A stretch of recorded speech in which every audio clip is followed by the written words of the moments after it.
Halo Sobat Muda sekalian, saya sungguh bersyukur pada Tuhan untuk kalian. Anak-anak muda yang sangat giat dan bersemangat untuk melayani Tuhan dan rindu bisa velo sama-sama. Saya percaya kerinduan yang kalian miliki untuk bersekutu ini juga merupakan kerinduan Tuhan kita Yesus Kristus yang sejak dari awal mendoakan supaya murid-muridnya menjadi satu. Karena melalui kesatuan kitalah pekerjaan pelayanan yang Tuhan percayakan supaya kita menjadi saksi Kristus, menggarami dan menerangi dunia ini baru bisa dirasakan dampaknya. Doa saya, biarlah melalui wadah persekutuan, kita bisa saling membangun dan dibangun, belajar dan diajar, bertumbuh dan mempertumbuhkan satu dengan yang lain. Sehingga Velo ini bukan sekadar menjadi sebuah klub rohani, tetapi menjadi kelompok tumbuh bersama yang membentuk setiap pribadi semakin serupa dengan Yesus Kristus. Soli Deo Gloria. Shalom buat kita semua. Shalom adik-adik mahasiswa yang luar biasa. Saya bersyukur, saya bangga boleh ambil bagian dalam pelayanan jaringan PMK Indonesia, ya, JPMKI.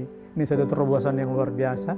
Sudah ada beberapa tahun terakhir ini paling tidak, dan dampaknya juga sangat luar biasa. Itu yang saya lihat bagaimana selama ini kalau saya pelayan di PMK hanya satu, sekarang bisa tergabung dalam satu jaringan. Luar biasa. Sebenarnya ini tantangan besar juga untuk para pengurus. Kenapa? Ada lebih dari 4.500 kampus di Indonesia. Artinya kalau sekarang baru ada, saya dengar sekitar 66 kampus yang tergabung dalam jaringan ini, kerja keras, jangkau lebih banyak lagi. Kalau bisa di tahun ini, tahun 2020 sudah ada 100 kampus lah ya. Dari 4.500 loh, masih banyak PR-nya. Kalau satu kampus saja ambil 100 mahasiswa Kristen, berarti ada 450.000 mahasiswa Kristen yang menjadi ya lahan ladang untuk dijangkau oleh JPMK yang sangat-sangat potensial ini. Harapan saya JPMKI boleh tetap semangat, apalagi di tengah-tengah pandemi ini, ibadah semuanya serba online. Tapi mari nikmati ya, bahkan jangan lupa silakan share juga link YouTube ini kepada teman-teman lain ya, untuk kemudian terus JPMKI diketahui oleh semakin banyak kampus di Indonesia, dan kita terpanggil untuk menjadi berkat bagi bangsa ini. Tuhan memberkati. Shalom mahasiswa Kristen Indonesia. Shalom. Haleluya. Kembali bersama kita beribadah di jaringan persekutuan mahasiswa Kristen Indonesia. Sebelumnya saya ingin menyapa teman-teman, mengenal teman-teman lebih dekat. Boleh mengetik nama, asal, kampus atau PMK dari mana. Seterusnya kami juga memberitahukan kepada teman-teman yang ingin dan rindu mengisi acara JPMKI, boleh menghubungi kontak person yang ada di bawah ini. Baik, mari kita siapkan hati kita, mari kita bersatu dalam doa. Bapa kami yang baik, terima kasih Tuhan Yesus buat anugerah-Mu. Saat ini kami telah berkumpul, bersekutu bersama untuk memuji memuliakan nama-Mu. Terima kasih Bapa, di dalam nama-Mu kami berdoa. Amin. Haleluya Yesus.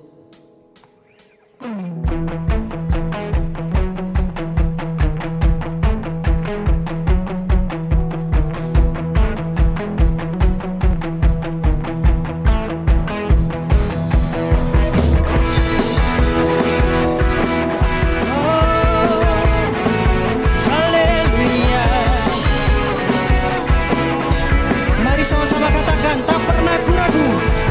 Tak pernah ku ragu akan kesetiaan-Mu.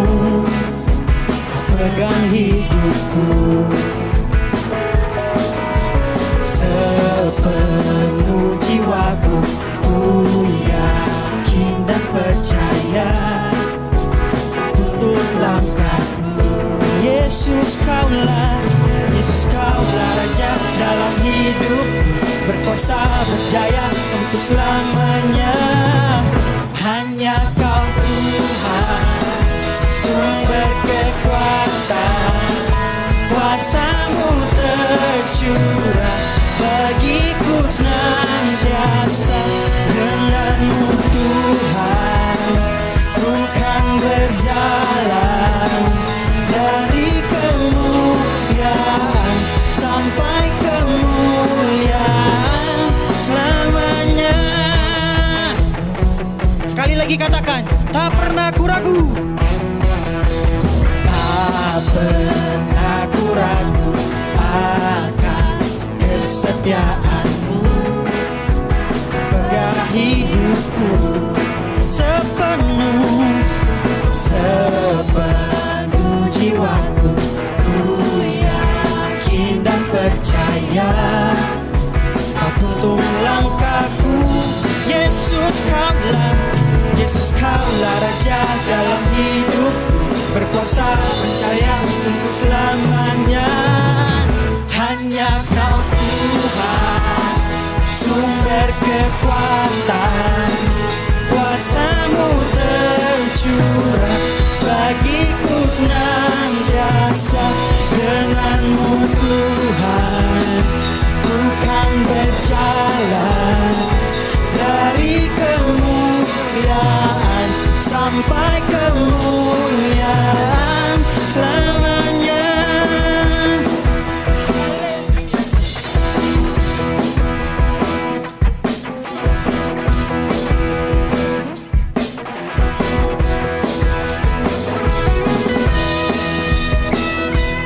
Kami tak pernah ragu akan kuasa-Mu Tuhan. Haleluya Yesus. Mari sama-sama katakan, Yesus Kaulah. Yesus Kaulah Raja dalam hidupku, berkuasa berjaya. Yesus Kaulah Raja dalam hidupku, berkuasa berjaya untuk selamanya. Hanya Kau Tuhan, sumber kekuatan, kuasa-Mu tercurah bagiku senantiasa.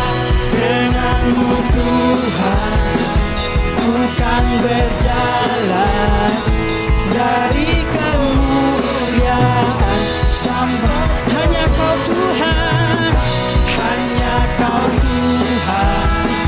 sumber kekuatan, kuasa-Mu tercurah bagiku senantiasa.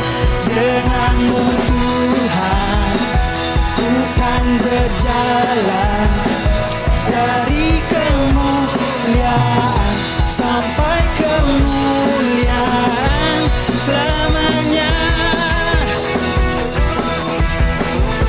Haleluya.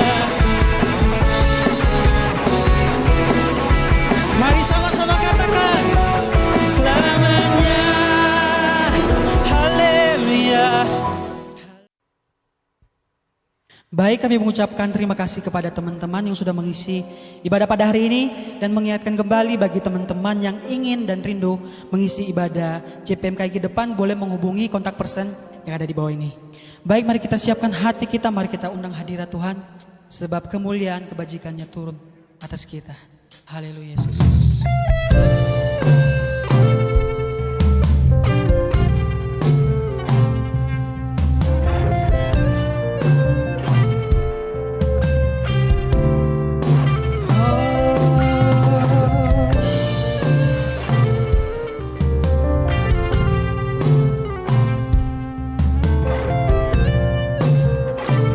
Mari sama-sama katakan, Yesus kemuliaan-Mu Tuhan.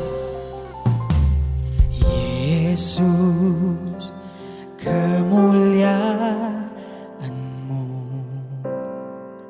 pulihkan hatiku. Yesus kemuliaan-Mu, berkati hidupku. Sekali lagi kita angkat penyembahan ini. Yesus kemuliaan-Mu, pulihkan hati kami. Pulihkan hati. Yesus, Yesus, Yesus. Yesus kemuliaan-Mu, berkati hidupku. Segala pujian, syukur bagi-Mu. Kau hadir dalam hidupku. Kini ku datang sujud di hadapan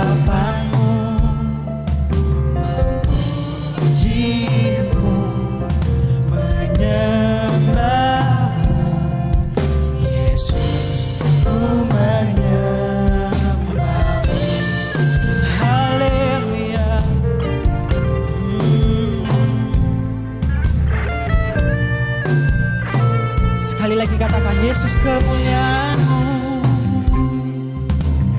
Yesus kemuliaan-Mu,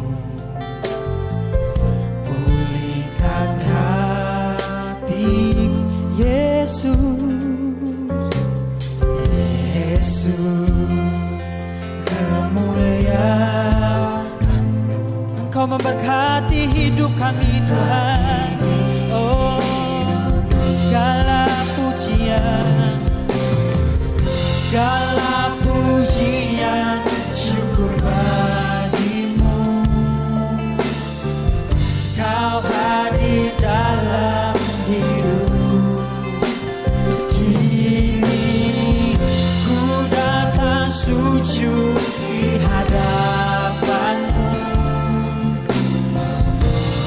memuji-Mu, menyembah-Mu. Sekali lagi katakan, oh segala pujian, segala pujian, syukur bagi-Mu. Kau hadir dalam hidupku. Kini ku datang sujud di hadapan-Mu, memuji-Mu, menyembah-Mu. Yesus, ku menyembah. Sekali lagi katakan dengan angkat tanganmu. Haleluya. Segala pujian, syukur bagi-Mu. Kau hadir dalam hidupku. Kini ku datang sujud di hadapan-Mu, memuji-Mu, menyembah, memuji-Mu.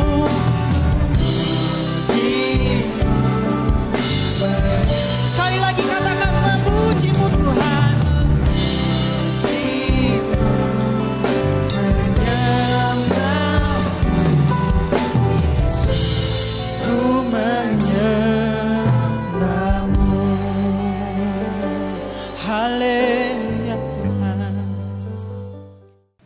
Shalom teman-teman JPM KI yang terkasih, saya bersyukur hari ini diberikan kesempatan untuk menyampaikan firman kepada teman-teman sekalian. Saya secara khusus berterima kasih kepada Francisca yang telah meminta atau mempercayakan saya untuk menyampaikan firman Tuhan pada hari ini, walaupun mungkin via daring, tetapi saya yakin ini tidak akan mengurangi sukacita kita dan antusias kita untuk ikut beribadah dan mendengarkan firman Tuhan. Karena firman Tuhan adalah pelita bagi kaki kita dan terang bagi jalan kita. Nah, sebelum kita akan mendengarkan firman, izinkan saya memperkenalkan dahulu nama saya. Nama saya adalah Jandri Efranta Ginting. Saya adalah full-timer di salah satu gereja di Kadipaten Majalengka, yaitu GKPB atau Gereja Kristen Perjanjian Baru MDC Kadipaten. Nah, itu saja perkenalan dari saya. Kita akan sama-sama simak satu bagian firman Tuhan yang sangat menarik, tetapi sebelumnya mari kita berdoa terlebih dahulu. Kami bersyukur ya Tuhan untuk hari ini sungguh menjadi suatu kesempatan dan kehormatan bagi kami boleh berkumpul bersama walaupun via daring, tetapi tidak mengurangi semangat kami, tidak mengurangi antusias kami. Kami mau mendengarkan firman Tuhan, kami mau mendengarkan sabda Tuhan. Berkati setiap kami ya Tuhan, biarlah apapun yang disampaikan oleh hamba-Mu sungguh menjadi isi hati Tuhan yang ingin Tuhan sampaikan kepada setiap kami. Terima kasih Tuhan Yesus, dimanapun kami berada, biarlah kiranya urapan Roh Kudus-Mu yang memampukan kami untuk mengerti apa mau Tuhan dalam kehidupan kami. Terpuji-pujilah nama-Mu, dalam nama Tuhan Yesus kami berdoa dan mengucap syukur. Haleluya. Amin. Nah, tema yang disampaikan kepada saya untuk saya akan sampaikan kepada teman-teman dalam bentuk perenungan firman Tuhan ialah dipanggil untuk diutus. Dipanggil untuk diutus. Tema yang sangat menarik. Abraham Maslow, seorang bapak psikologi terkenal, pernah mengatakan bahwa manusia memiliki 5 kebutuhan dasar. Yang pertama ialah kebutuhan fisiologi, yaitu kebutuhan-kebutuhan yang bersifat fisik seperti sandang, papan, dan pangan. Kemudian yang kedua, kebutuhan akan keamanan. Mungkin dia pengen punya rumah, pengen punya security, dan sebagainya. Yang ketiga ialah kebutuhan akan kasih sayang. Kemudian keempat, kebutuhan akan penghargaan. Dan yang kelima adalah kebutuhan akan aktualisasi diri. Nah, menurut Abraham Maslow, ada 5 kebutuhan manusia pada umumnya. Tetapi yang menarik di sini ialah ada satu kebutuhan yang bahkan sangat penting yang tidak dicantumkan oleh seorang bapak psikologi terkenal, yaitu Abraham Maslow, yaitu kebutuhan rohani atau kebutuhan akan Allah, atau lebih detail lagi, kebutuhan akan keselamatan. Setiap manusia di dalam relung hatinya sangat merindukan yang namanya akan kekekalan.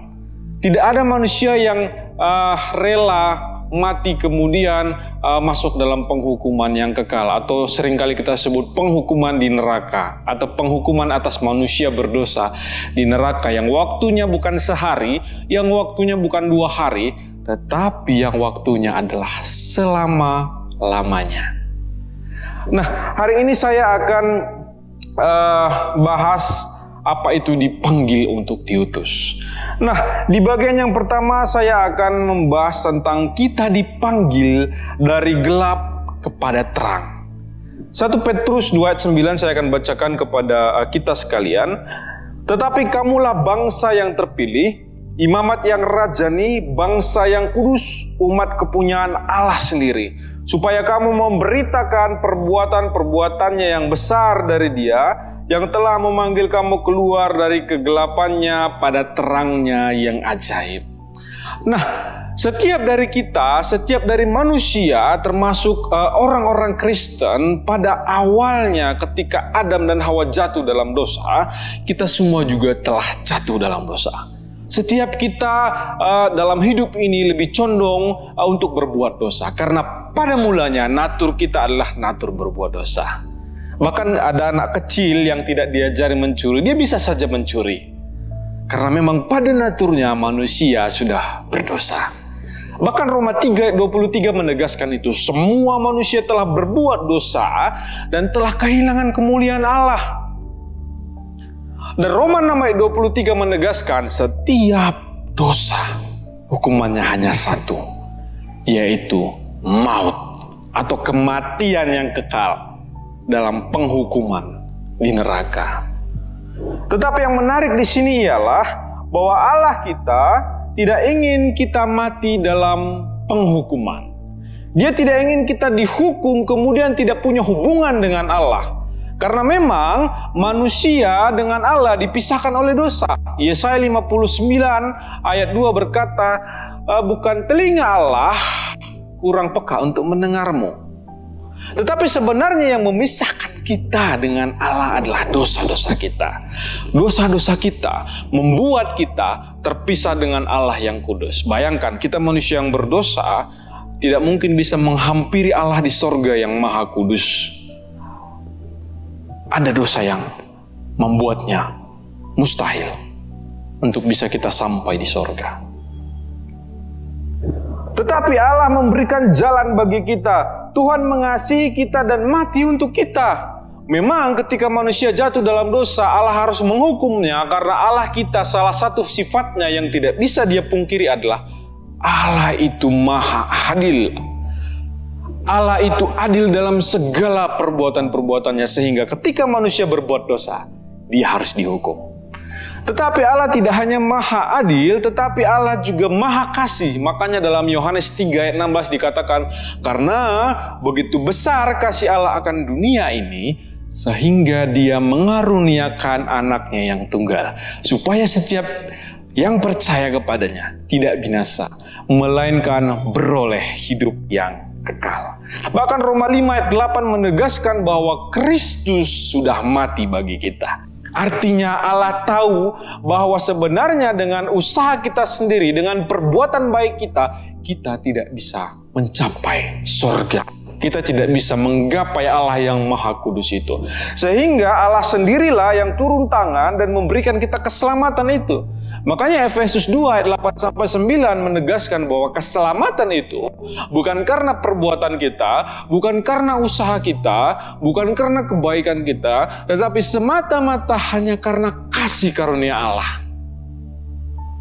Artinya diberikan cuma-cuma karena Allah tahu kita tidak bisa memperolehnya dengan apapun juga selain Allah sendiri yang memberikannya. Sehingga sebenarnya itulah yang patut kita syukuri. Seharusnya kitalah yang digantung di kayu salib itu karena dosa-dosa kita. Seharusnya kitalah yang diludahi dan direndahkan pada waktu itu. Seharusnya kitalah yang dipakaikan mahkota duri pada waktu itu. Seharusnya yang dicambuk pada waktu itu ialah kita sendiri. Dan yang seharusnya mati pada waktu itu adalah kita juga. Tetapi Allah dalam Tuhan Yesus mengasihi kita dan kemudian menggantikan posisi kita, sehingga dialah yang mati, sehingga dialah yang menderita, sehingga dialah yang diludahi dan dikucilkan, sehingga dialah yang dicambuk dan dipakaikan mahkota duri. Menggantikan kita.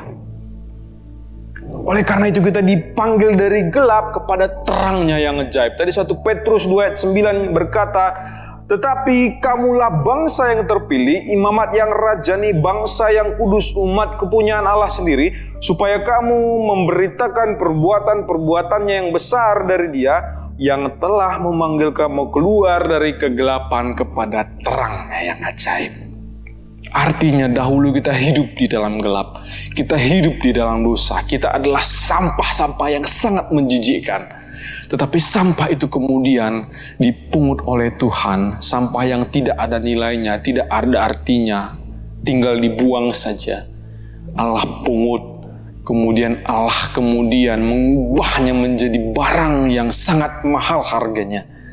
Menjadi barang yang mulia, sampah itu kemudian menjadi barang yang mulia. Dan itulah kita saat ini. Ketika kita mengambil keputusan percaya kepada Yesus, semuanya sudah disediakan. Tetapi kita harus ambil keputusan percaya kepada Yesus. Roma 10 ayat 9-10 berkata, dengan mulutlah kita percaya bahwa Yesus adalah Tuhan, dan kita juga percaya dalam hati. Dengan mulut kita berkata, Yesus adalah Tuhan dan Juru Selamatku, dan dengan hati kita percaya. Dan ketika itu kita lakukan dengan sungguh-sungguh dan dengan segenap hati, kita peroleh keselamatan. Kita yang adalah sampah yang tidak ada artinya menjadi barang yang mulia. Sungguh luar biasa. Terpujilah nama Tuhan kita Yesus Kristus karena Dia sudah mati untuk kita. Oleh karena itu kita adalah orang-orang yang dipanggil dari gelap kepada terangnya yang ajaib, sehingga kita harus bersyukur karena itu. Tidak hanya bersyukur karena itu, tidak hanya bersyukur karena kita sudah diselamatkan, tetapi kita juga harus punya beban agar orang lain juga bisa mendengar kabar ini, bahwa di luar Tuhan Yesus tidak ada keselamatan. Begitu banyak di luar sana orang yang belum percaya Yesus dan membutuhkan berita ini. Oleh karena itu yang kedua saya ingin bahas ialah kita dipanggil dari gelap untuk memberitakan perbuatannya.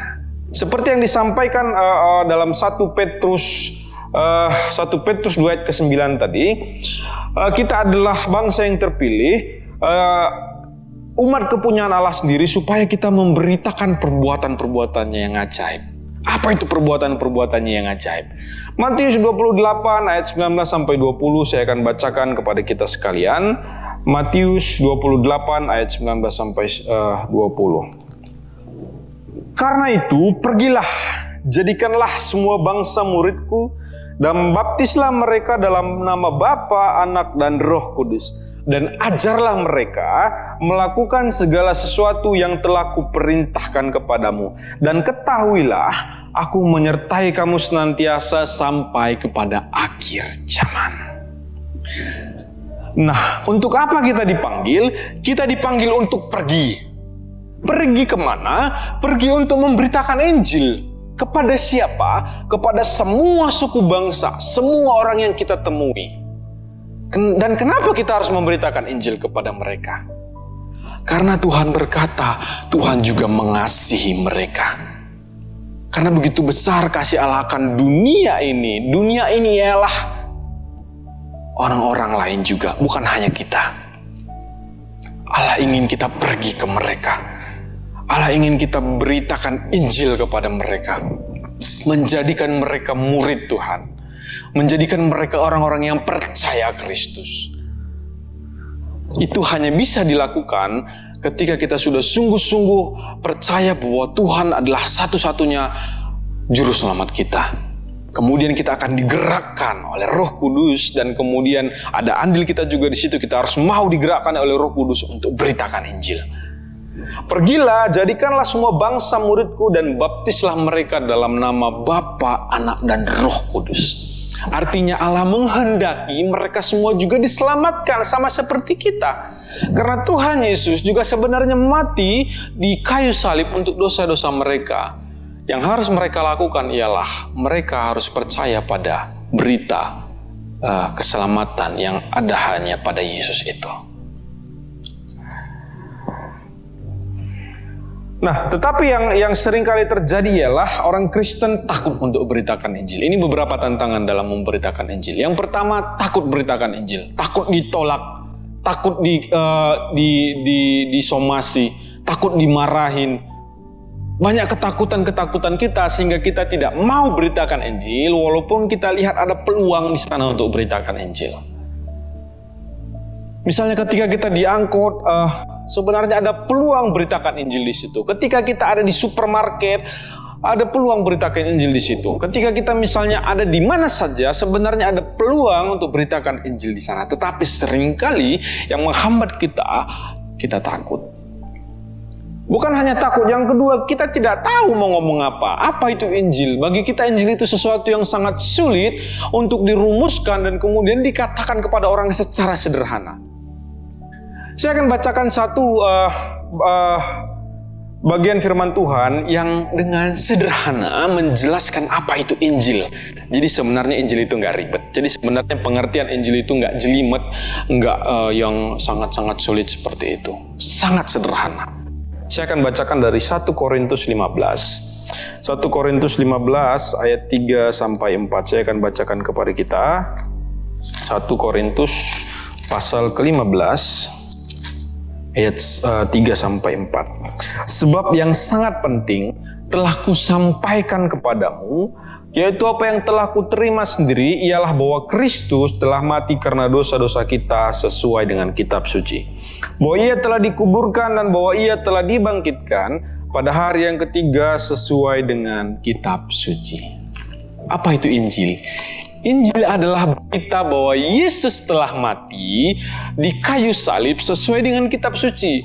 Dan dia juga telah dibangkitkan sesuai dengan kitab suci. Sesederhana itulah Injil. Injil adalah berita bahwa Yesus telah mati untuk dosa-dosamu. Makanya ketika kita misalnya ada di angkot, ada kesempatan, kita mulai pendekatan saja dan jangan terlalu lama pendekatan. Jika kita bisa melihat peluang, minta hikmat Roh Kudus, kalau bisa beritakan Injil di situ. Sederhana saja. Katakan kepadanya bahwa Yesus telah mati untuk dosa-dosanya. Bahwa Yesus telah mati untuk segala dosa-dosanya, sehingga dia yang berdosa punya hak untuk masuk kerajaan Allah ketika dia percaya kepada Yesus, percaya bahwa Yesus adalah Tuhan dan Juru Selamatnya. Untuk itulah kita dipanggil. Kita dipanggil dari gelap untuk memberitakan perbuatan-perbuatannya. Dan apa itu perbuatan Yesus?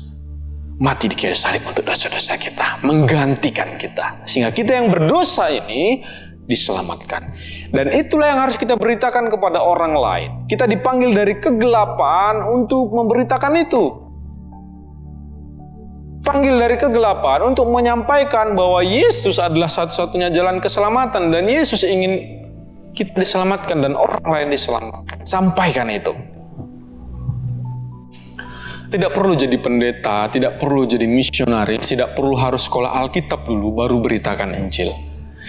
Apapun profesi teman-teman nantinya, baik itu misalnya jadi pegawai kantoran, baik itu bisnismen, baik itu sebagai guru, baik itu juga sebagai dosen, apa saja. Di sanalah ladang saudara untuk beritakan Injil. Di sanalah mimbar saudara untuk memberitakan perbuatan-perbuatannya yang ajaib. Pendeta punya mimbarnya sendiri, mungkin di gereja ketika khotbah, mungkin di persekutuan. Misionaris juga punya mimbarnya sendiri, mungkin di wilayah dia bisa menyampaikan Injil.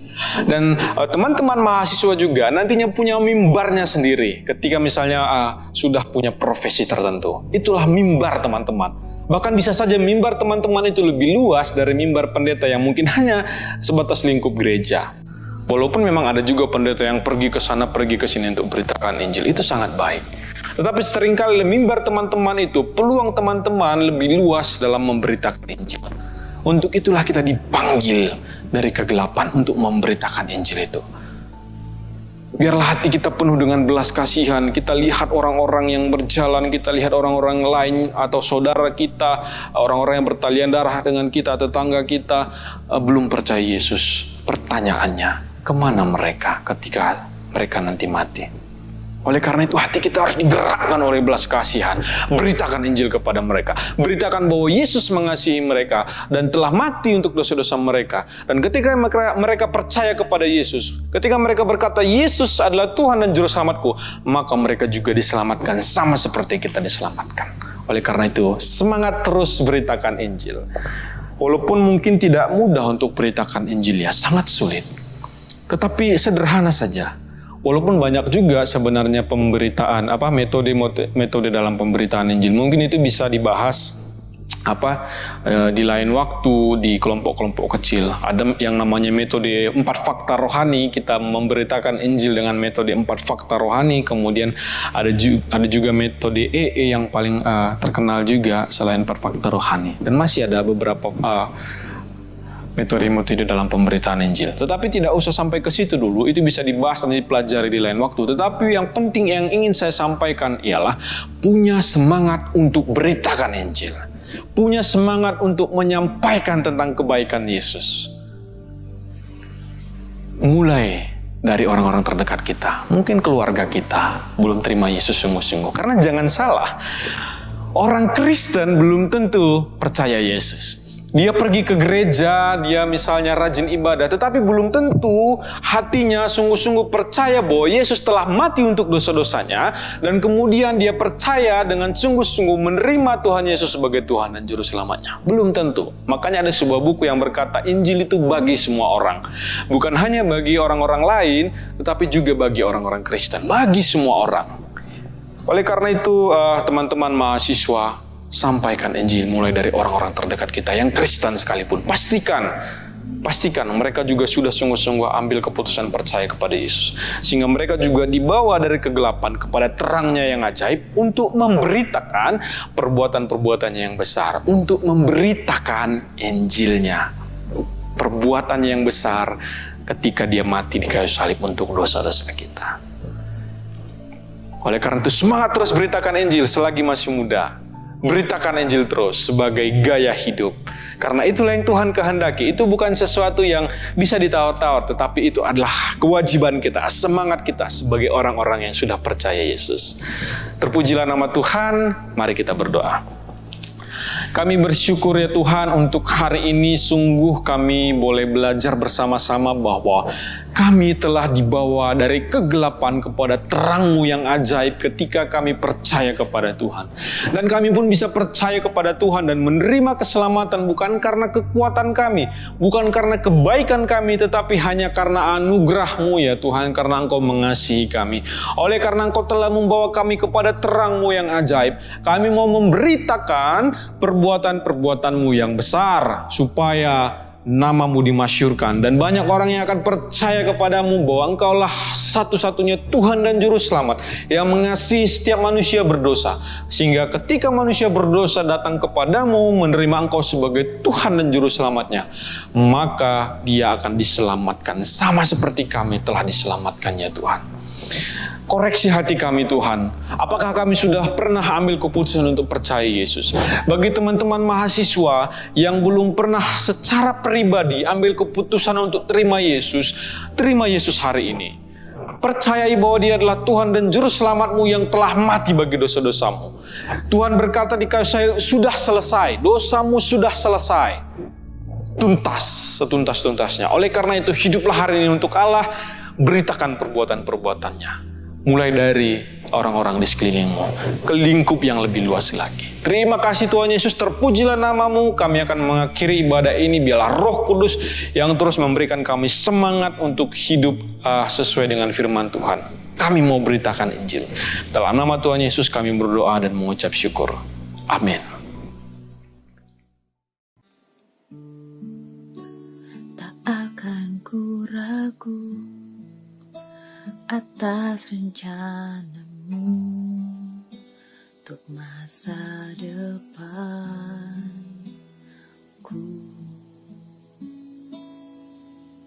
Hai, seberapa sering sih kita ragu sama rencana Tuhan dalam hidup kita?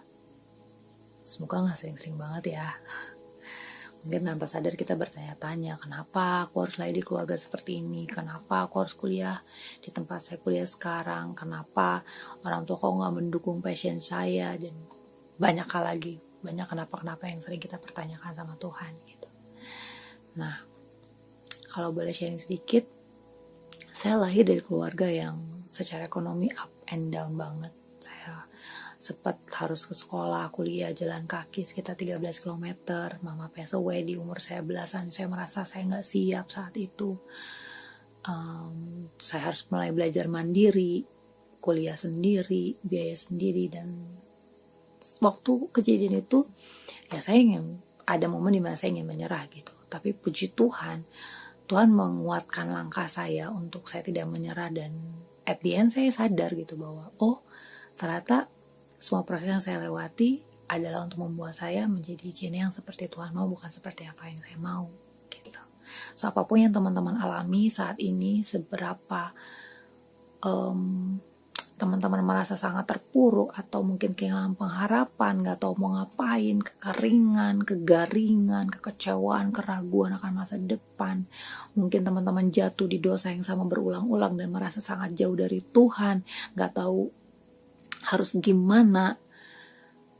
Saya cuma bisa kasih satu pesan bahwa yuk balik lagi sama Tuhan yuk. Tuhan loh yang udah menenun kita dalam kandungan ibu kita.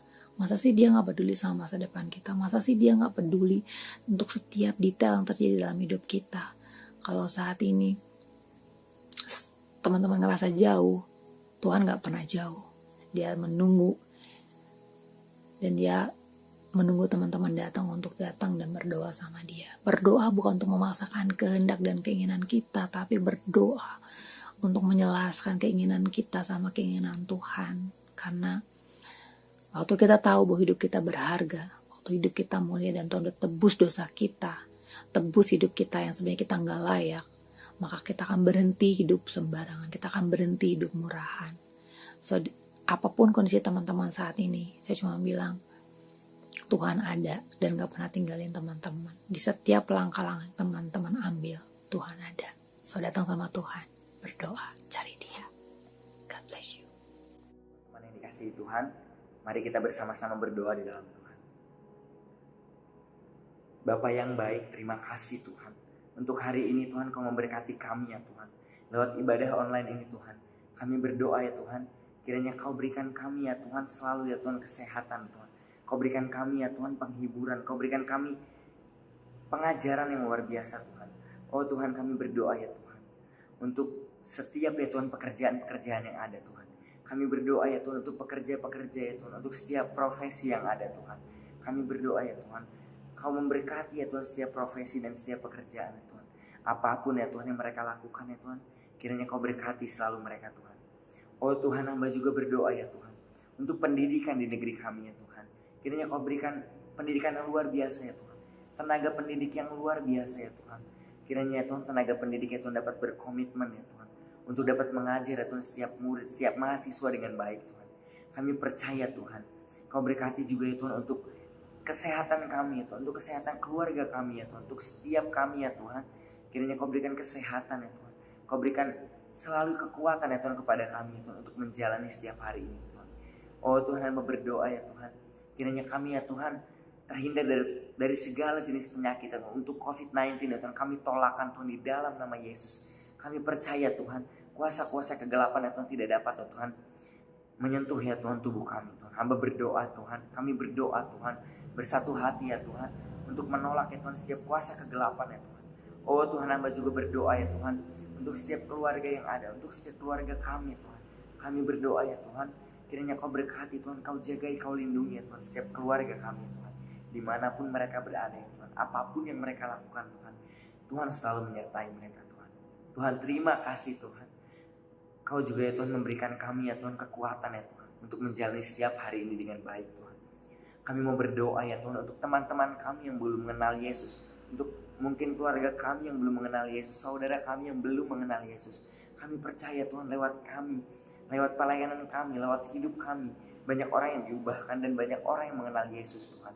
Kami percaya Tuhan, hidup ini ya Tuhan untuk memuliakan nama-Mu Tuhan, untuk terus ya Tuhan meninggikan nama-Mu Tuhan. Kiranya Tuhan banyak orang lain ya Tuhan melihat Yesus di dalam kami, karena kami percaya Tuhan Yesus ada di dalam kami. Oh Tuhan, terima kasih Tuhan, Kau telah memimpin ya Tuhan ibadah kami ya Tuhan dari awal Tuhan hingga akhir Tuhan. Terima kasih ya Tuhan untuk setiap anugerah-Mu Tuhan dalam hidup kami Tuhan. Kami percaya Tuhan, dan kami mau terus ya Tuhan berserah sama Tuhan. Apapun ya Tuhan yang kami lakukan, entah kuliah Tuhan, pekerjaan ya Tuhan, semuanya Tuhan kami mau serahkan Tuhan dalam Yesus Tuhan. Kami percaya Tuhan, Kau mampu ya Tuhan menolong kami di saat kami kesulitan Tuhan. Terima kasih Tuhan. Hanya di dalam nama Yesus Kristus Tuhan hamba berdoa dan mengucap syukur. Haleluya. Amin. Tuhan adalah Bapa kami yang bertata dalam kerajaan surga yang mulia ya Bapa. Terima kasih Tuhan atas setiap kasih-Mu yang selalu Kau limpahkan dalam setiap kehidupan kami ya Bapa.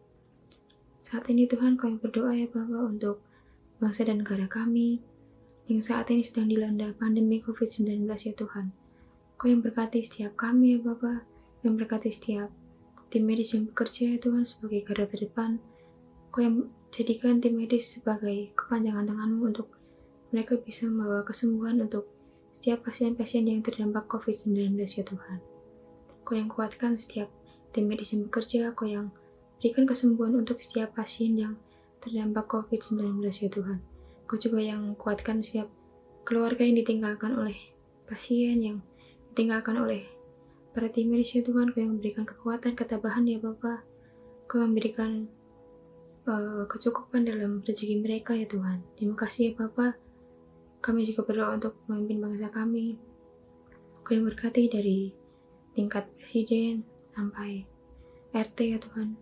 Biarkan apa yang menjadi kebijakan di setiap pemimpin kami semuanya hanya seturut dan kehendak-Mu ya Bapa. Terima kasih ya Tuhan. Saat ini kami juga berdoa untuk setiap anak-anak-Mu yang masih dalam pekerjaan ya Tuhan. Kau yang berkati setiap anak-anak-Mu yang mungkin karena pandemi ini mereka kehilangan pekerjaan atau mereka kesulitan untuk mencari pekerjaan ya Tuhan. Kau yang cukupkan setiap rezeki mereka, Kau yang berkati setiap apapun yang mereka kerjakan ya Bapa.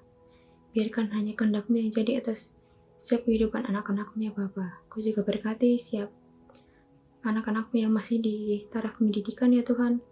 Dari SD, SMP, SMA, yang kuliah. Kau yang berkati setiap anak-anak-Mu satu persatu ya Bapa. Biarkan apa yang dicita-citakan semuanya hanya seturut dengan kehendak-Mu ya Bapa. Kami juga berdoa ya Tuhan untuk orang tua kami ya Tuhan, untuk keluarga kami yang mungkin banyak dari kami anak-anak-Mu yang merantau, yang jauh dari keluarga kami. Kau yang berkati dimanapun orang tua kami dan keluarga kami berada. Kau yang sertai setiap mereka ya Tuhan. Kau yang sertai setiap apapun yang dikerjakan oleh keluarga kami ya Tuhan. Jagai kesehatan mereka, jagai setiap apapun yang dikerjakan mereka ya Tuhan. Biarkan hanya penyertaan-Mu yang nyata atas setiap keluarga kami. Terima kasih Tuhan, terima kasih Yesus. Kau yang ampuni setiap kami ketika kami mulai khawatir akan apa yang terjadi di negara kami saat ini ya Tuhan. Ajari setiap kami untuk kami selalu berharap dan menyerahkan semuanya ke dalam tangan-Mu ya Tuhan.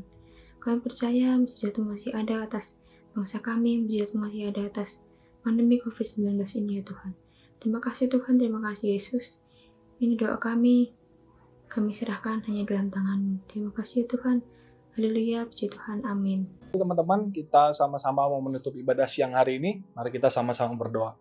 Terima kasih Tuhan untuk siang hari ini. Kami bersyukur untuk kehadiran Engkau, kehadiran Roh Kudus dalam setiap hati kami, sehingga kami boleh menyelesaikan ibadah kami siang hari ini. Kami bersyukur Tuhan, dan hamba-Mu mau berdoa siang hari ini Tuhan untuk setiap teman-teman yang menonton ibadah siang hari ini Tuhan, dimanapun mereka berada. Roh Kudus boleh jamah, boleh urapi hati setiap mereka Tuhan, supaya setiap firman yang sudah dibagikan, Roh Kudus boleh benar-benar memampukan setiap mereka untuk melakukan firman-Mu. Terima kasih Tuhan, kami juga berdoa untuk setiap teman-teman kami, sekolahnya Tuhan, kuliahnya, keluarganya, kesehatannya Tuhan, buat semua yang sedang mereka lakukan atau yang tanggung jawab yang Tuhan berikan, semuanya boleh diberkati oleh Tuhan, semuanya boleh lancar, semuanya boleh memuliakan nama-Mu. Kami juga berdoa untuk setiap pengurus JPMKI Tuhan, yang ada Tuhan, dari ketua bahkan sampai ke semua divisinya Tuhan, Kau boleh memberkati setiap mereka Tuhan, untuk mereka selalu semangat dalam melayani Engkau. Terima kasih Tuhan, terima kasih. Mari teman-teman kita angkat tangan kita untuk menerima berkat daripada Tuhan. Tuhan memberkati Engkau dan melindungi Engkau. Tuhan menyinari Engkau dengan wajah-Nya dan memberi Engkau kasih karunia. Tuhan menghadapkan wajah-Nya kepadamu dan memberi Engkau damai sejahtera. Turunlah atas setiap kita damai sejahtera dari Allah Bapa, Allah Anak, serta persekutuan yang manis dengan Allah Roh Kudus, menyertai kehidupan kita, menyertai keluarga kita, menyertai pekerjaan kita, menyertai semua aspek kehidupan kita. Di dalam nama Tuhan Yesus, kami sudah berdoa ucap syukur. Haleluya. Sama-sama katakan, amin.